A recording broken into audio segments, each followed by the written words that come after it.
Tunjukkan ijazahmu, jangan tunjukkannya beraninya pada termul, relawan. Penyidik dari Direktorat Reskrimum masih terus bekerja mengumpulkan fakta-fakta.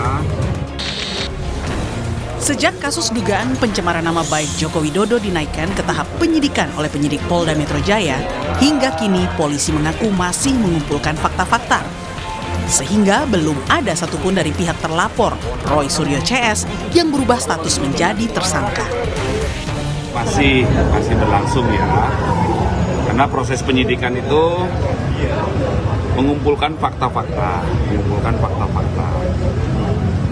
Penyidik dari Direktorat Reskrimum masih terus bekerja melakukan tahapan penyidikan, mengumpulkan fakta-fakta. Dalam proses penyidikan itu ada SOP-nya. SOP-nya itu dilakukan secara prosedural dan profesional. Tak hanya di Jakarta, kasus ijazah Jokowi di Pengadilan Negeri Sleman, proses mediasinya lagi-lagi berakhir deadlock. Hal ini karena pihak tergugat yakni Jokowi bersikukuh menolak memperlihatkan ijazahnya di hadapan penggugat.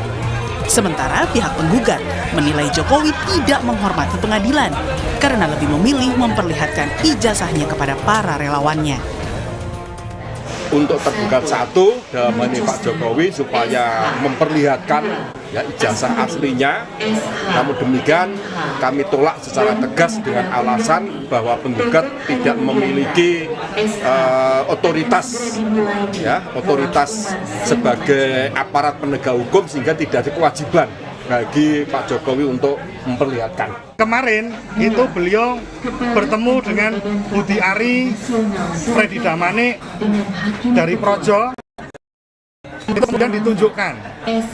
Nah, mereka bukan penegak hukum, mereka juga masyarakat. Lah, kami ini juga masyarakat. Jadi kesimpulannya adalah beliau tidak mau menunjukkan ijazahnya. Sebelumnya, Waketum Projo Freddy Damanik menceritakan soal pertemuan Projo dengan Jokowi pada 24 Oktober lalu. Ia mengatakan Jokowi sempat menunjukkan ijazahnya pada saat pertemuan. Kita tadi dipertunjukkan bahwa ijazah Pak Jokowi itu ada dan Pak Jokowi juga udah menunjukkan ke rektor, ke dekan. Kasus ijazah Jokowi masih bergulir hingga melebar kemana-mana. Namun Jokowi sendiri masih teguh dengan sikapnya yang tidak mau menunjukkan ijazahnya kepada para penuding dan penggugatnya. Tim Liputan Kompas TV. Laporan pencemaran nama baik Jokowi di Polda Metro Jaya sampai sekarang belum ada penetapan tersangka sejak kasus naik ke tingkat penyidikan. Meski begitu, dalam waktu dekat gelar perkara kasus akan dilaksanakan. Akankah penetapan tersangka juga diumumkan dalam waktu dekat? Kita bahas bersama terlapor dugaan pencemaran nama baik Jokowi, Roy Suryo. Lalu ada relawan Jokowi dari Rampai Nusantara, Mardiansyah Semar, dan ahli hukum pidana Profesor Hipnu Nugroho. Selamat petang semuanya. Ya, selamat petang Mbak Cindy, selamat petang juga Prof. Hipnu, selamat petang juga Saya ke Bung Semar dulu ya. Bung Semar, kan kata polisi bentar lagi mau ada gelar perkara. Anda yakin nggak di gelar perkara itu sekalian akan ada penetapan tersangka? Iya, beberapa waktu lalu kan saya juga sudah sampaikan bahwa memang tidak perlu didesak-desak. Ini proses sudah pada titik ujungnya. Bahwa masuk pada proses penyidikan, lalu tadi kita sudah mendengar aparat kepolisian menyampaikan bahwa dalam waktu dekat akan melakukan gelar perkara, dan saya sangat meyakini dalam proses gelar perkara itu juga akan ditindaklanjuti dengan pengumuman siapa tersangkanya, penyampaian siapa tersangka, siapa yang masuk pada tindak pidana yang memang dilaporkan oleh Pak Jokowi.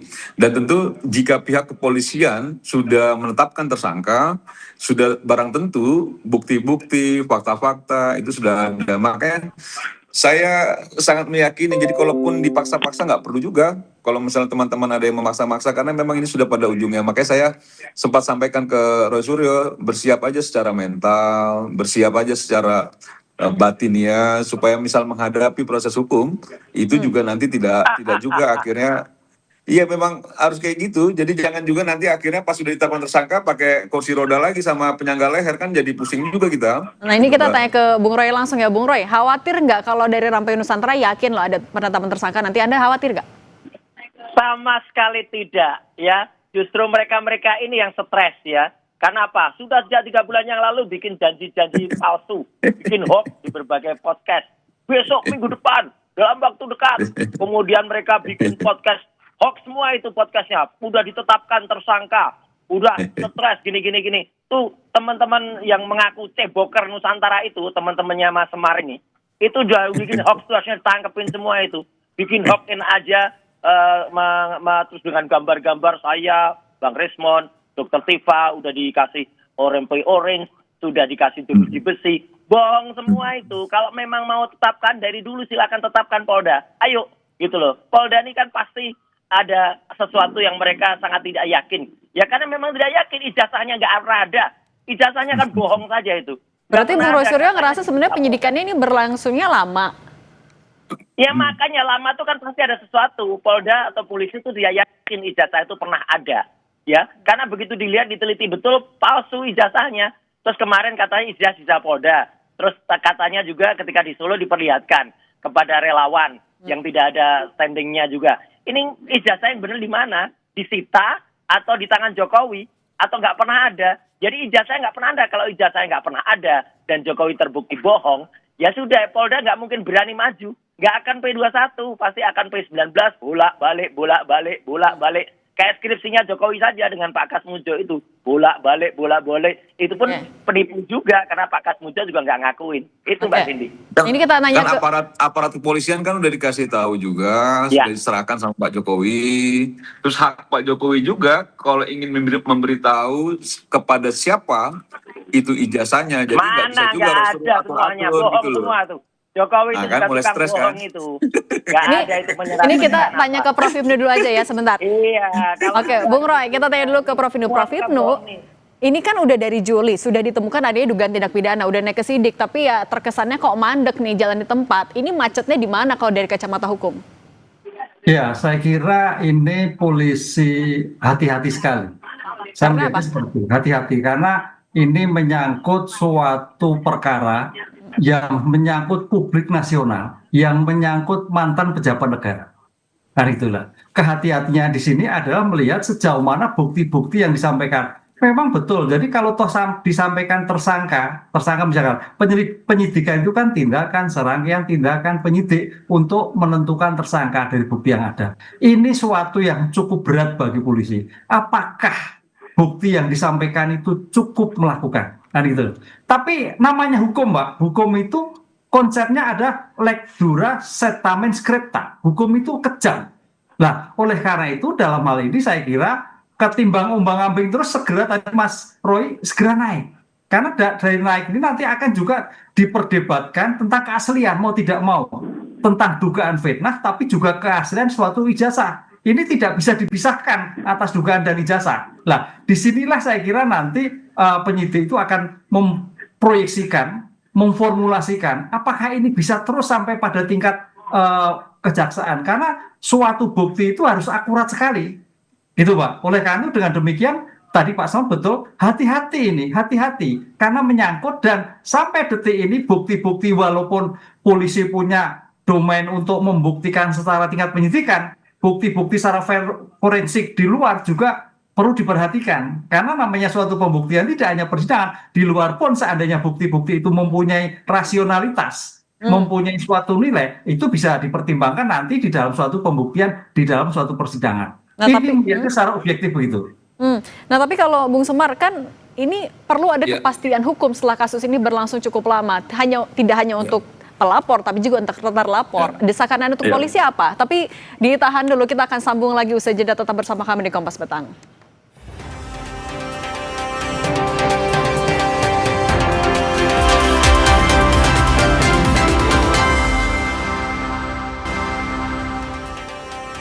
Saya mau lanjutin lagi pertanyaan tadi ke Bung Semar. Bung Semar, kepastian hukum seperti apa yang diinginkan oleh kubu dari Pak Jokowi agar tadi kepastian hukum itu tidak hanya untuk pelapor tapi juga sama-sama untuk pelapor? Aduh, saya ada masalah di audio nih kayaknya. Sebentar ya. Oke. Bung Semar udah dengar suara Cindy sekarang?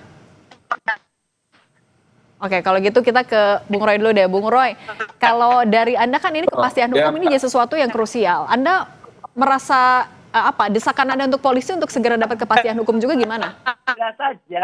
Segera saja kalau memang Polda Metro itu firm, Polda Metro itu yakin, tetapkan kepastian hukum. Kasihan tuh para pelapor yang udah mulai kelojotan, bikin hoax di mana-mana.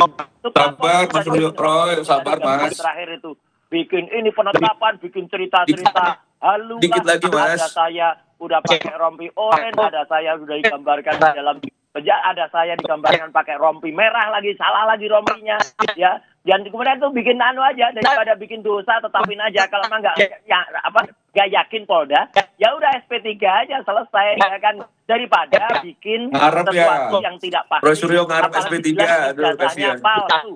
99,9% ijazah Jokowi itu palsu, bohong, nggak pernah ada. Sebentar lagi anaknya juga akan terbukti palsu, langsung dilaporkan dari Sydney, Australia nanti. Nah, ya, itu Jadi artinya udah jelas ini palsu semua. Oke. Kami sudah tangkap. Kalau gitu, Bung Semar gimana nanggepinnya? Tadi Anda sempat singgung-singgung itu gimana? Iya, maksud saya begini ya, ini kan sudah sangat clearance ya soal proses hukumnya. Sekarang sudah masuk penyidikan. Saya setuju sama Pak Hipnu tadi bahwa memang butuh kehati-hatian. Ratusan orang juga dijadikan saksi oleh pihak kepolisian. Dan tadi udah disampaikan juga bahwa akan dalam akan gelar perkara. Jadi kalau Roy Suryo berharap SP3, ya saya ngelihat bahwa itu menandakan makin panik gitu Roy Suryonya kan gitu ya. Karena sesungguhnya saya sejak awal meyakini bahwa ini sudah ditemukan bukti-bukti dan fakta hukum yang cukup akurat ya dan cukup valid sehingga polisi sudah masuk proses penyidikan. Jika itu tidak ditemukan pasti tidak masuk proses penyidikan, tinggal lagi gelar perkara. Persoalan apa yang disampaikan Roy Suryo kan itu kegelisahan Roy Suryo saja karena memang ini sudah dia bayangkan betul jika ini sudah diumumkan sebagai tersangka bukan main-main ini, dia harus melewati juga proses hukum yang dilakukan dengan sanksi hukum yang nanti juga dijatuhkan. Nah, bahwa banyak orang bicara misalnya begini, kok kenapa Pak Jokowi menyampaikannya bukan di peradilan? Peradilan kan belum, tapi kalau pihak kepolisian minta sudah diberikan langsung oleh Pak Jokowi. Kalau Pak Jokowi memberikan kepada para relawan atau pada siapapun, itu haknya Pak Jokowi. Jangan diprotes juga kalau dia nggak mau ngasih Roy Suryo dan kawan-kawan, itu haknya Pak Jokowi. Dia mau memberitahu ke siapapun ijazahnya, karena itu memang milik dia kan gitu. Jangan juga akhirnya seolah-olah ingin membangun narasi-narasi yang sesat gitu. Oke, tapi soal ijazah ini juga sebentar. Sebentar, tapi saya mau ke Prof. Hipnu juga, Prof. Hipnu. Tapi soal ijazah ini kan ya Pak Jokowi masih belum mau menunjukkan itu ke Bung Roy Suryo CS. Kemudian juga ketika di PN juga tidak mau menunjukkan itu. Nah, ketika tidak mau menunjukkan itu kan akhirnya juga berakhir deadlock akhirnya sering misalnya di PN Solo juga. Kalau kayak gini Anda melihatnya ini memang murni hukum, memang hati-hati atau jangan banyak politisnya juga? Iya, hati-hati Mbak, karena ini kan menyangkut perkara 30 tahun yang lalu ijazahnya gitu loh. Jadi saksi-saksi pun saksi-saksi ketika 30 tahun yang lalu. Baru memang sekarang ini untuk mengupdate sekarang itu dengan kajian-kajian forensik yang kemarin sudah dilakukan oleh Puslatfor, kemudian teman-temannya Mas Roy dan sebagainya. Cuman keabsahannya ini nanti ada wewenang negara. Negara itu yang mana yang dipakai kan itu loh. Itu yang sekarang dalam tingkat penyidikan. Nanti seandainya itu sampai pada tingkatan persidangan peradilan baru 2 kesaksian forensik sebagai pendukung keabsahan itu dihadirkan, baik dari teman-teman Mas Roy maupun lapor diajukan, karena itu sebagai bentuk eksaminasi dari bukti forensik yang diajukan. Bukti forensik itu bahwa forensik adalah ilmu pengetahuan untuk kepentingan peradilan. Nah, disitulah yang nanti kalau toh ini sampai masuk ada 2 pihak yang membuktikan. Yang dipakai yang mana? Hakimlah yang akan menentukan. Kalau ijazah dari Pak Jokowi sendiri harus ditunjukkan juga nggak sama Pak Jokowi? Pasti harus, karena itu sebagai objek suatu perkara. Ya nanti di peradilan, kok nggak pernah Objek suatu perkara, nanti akan dilihat. Jangan juga bahas narasi sesat tuh. Oke, Bung Roy Suryo yakin akan ditunjukkan nanti di pengadilan? Ya pasti Nggak ditunjukkan itu, akan. Mbak. Nggak Itu akan. proses Bohong dia. peradilan Jokowi itu namanya. bohong Pasti udah berkali-kali. Kalau Bohong Roy Suryo nggak terbesar penting untuk Udah ditunjukkan. udah ada pengadilan di Solo beberapa kali, dia nggak berani ngajak Oke. deadlock. Pengadilan, oh. Jadi Jokowi ini pembohong, Mbak. Nggak akan ditunjukkan. Oke. Kalau gitu saya minta tanggapan dari Bung Semar. Kalau dari Bung Semar gimana? Iya. Ya, pasti itu akan ditunjukkan dalam proses peradilan. Itu yang tadi saya tegaskan juga, bahwa dalam proses hukumnya kan juga sudah ditunjukkan juga kepada pihak Polda Metro Jaya. Kalau kepada kasus jangan juga akhirnya parah dong. Gitu loh. Jangan juga akhirnya maksa-maksa minta ditunjukkan ke Roy Suryo, itu kan bukan juga pada kewenangannya. Roy Suryo minta ijazahnya Pak Jokowi kan gitu loh. Kalau dalam proses peradilan tentu itu akan dipenuhi oleh Pak Jokowi, dan saya meyakini Roy Suryo dan kawan-kawan segera menjadi tersangka itu.